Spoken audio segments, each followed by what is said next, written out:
the ocean brings hope to our lives. Thousands of Sri Lankans who are engaged in fishing feed their families with the income they make from harvesting the ocean's bounty. In addition, there's another sector of people who make a living by working in the tourism sector.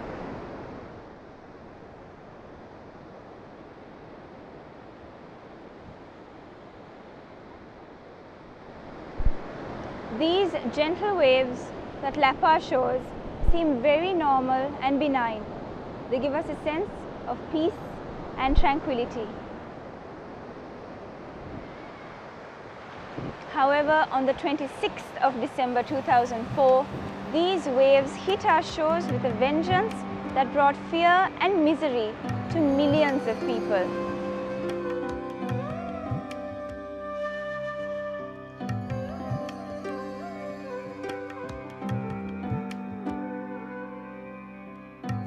Children lost their parents, and parents lost their children.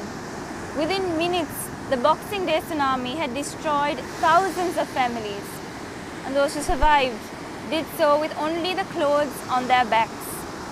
We saw the creation of a new social culture in the aftermath of the great tsunami tragedy.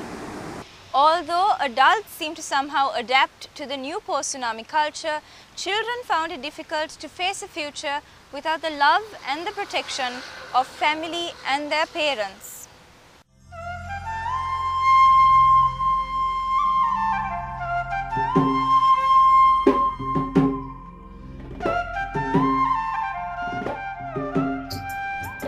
This road leads to the House of Hope. Though this is no fairy tale house, the House of Hope is a beautiful place.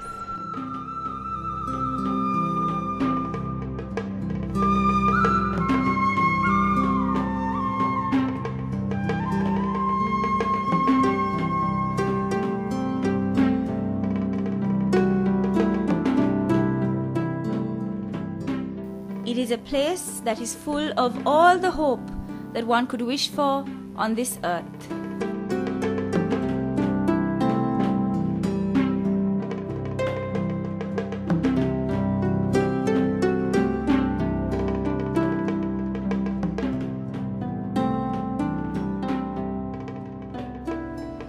I am in an oasis.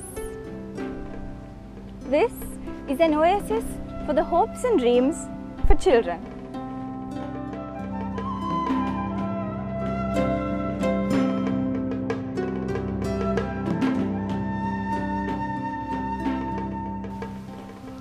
There are 20 such houses in these premises, and 8 children with their care mother live in each of these houses.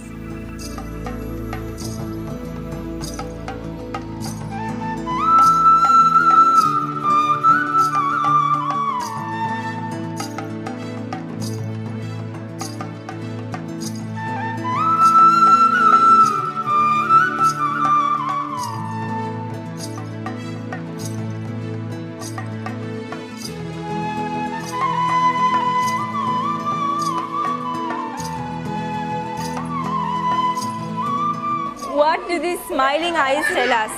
They reflect the joy and comfort that they have in their lives. Although born in various parts of the country, today they all enjoy the love and the protection of a mother in the Somawati House of Hope.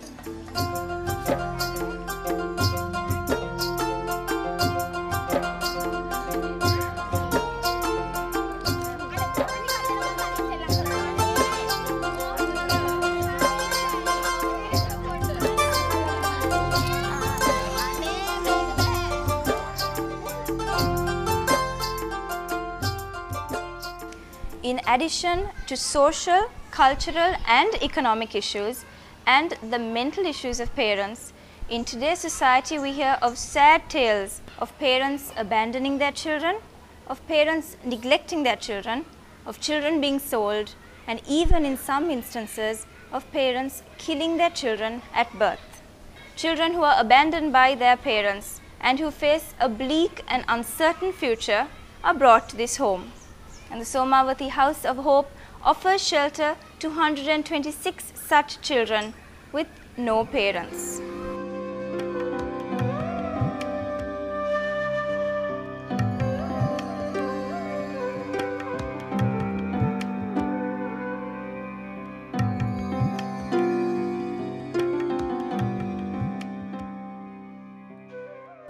Actually, the home started with a home for the aged.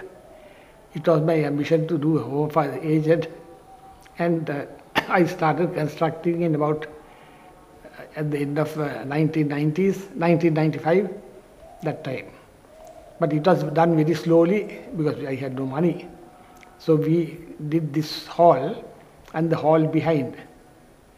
First, I presented to the trust extent of 7 acres of land, plus these 2 buildings, and those 3 houses that you see on the upper side. So then slowly we were going to start home for the aged. Then at the end of 2004, the work was almost complete. So we were just about to open it. Then the tsunami came. So with the tsunami came, there was a huge number of orphans who had lost either one parent or who had lost both their parents. So proposal was made to me that we convert this to a home for orphans because there were so many orphans. So then Mrs. Van Leeuwen, who was a Dutch lady whom you see opposite there, she was very actively interested in Sri Lanka. She had come to Ceylon, she knew the people and the place because she was running Mr. Dirk, her husband, was running a huge travel agency. And they were familiar with Ceylon and they were prepared to come and work in Sri Lanka. So, but they suggested, we are not prepared to help you with a home for aged, but if you do a orphanage, we will give you ample resources. So I was stuck for money and no support, nothing. Only both of us were doing this. So I thought we'll accept this offer. And we joined up with them. We found Mr. and Mrs. Van Leeuwen very honorable people. It was very easy to deal with them. There was no contract signed between us, purely word of mouth. And so we started. Then they floated an organization in the Netherlands called the Stichting Wistoes Sri Lanka. And she gave publicity and collected money in Holland for this project. They came and they, of course, gave not only money, but they gave their personal supervision and cooperation. That was a great thing, a very valuable thing. And not only the 2 of them, but also they brought a large number of Dutch volunteers. People who came from Holland, paying their own expense, who came and stayed 3 weeks, 2 weeks, some stayed 3-4 months. And what were they doing? They were doing work, manual work connected with the home. They, of course, had to do the most important part, that was raising the money. We, of course, organized everything possible from Ceylon, Sri Lanka. And, of course, whatever was possible, I donated, my wife donated. Then large number of our friends and relations also donated. So then we had enough money and we started. We opened on the beginning of April 2005. Right at the beginning, you find that there were children who were affected by the tsunami. But later on, we took in any child who was, well, in need of a home. And most of them were from the southern province. Right, even now it's more or less confined to the southern province. And we get them through the probation department, and they have to be brought before courts and then sent over. And many of them are from broken homes. And many of them also have are from a very poor background economically. And we have also a lot of children who are maybe, we take children from 3 to 9 years. Between that age we but we find that many of them who are in the higher age group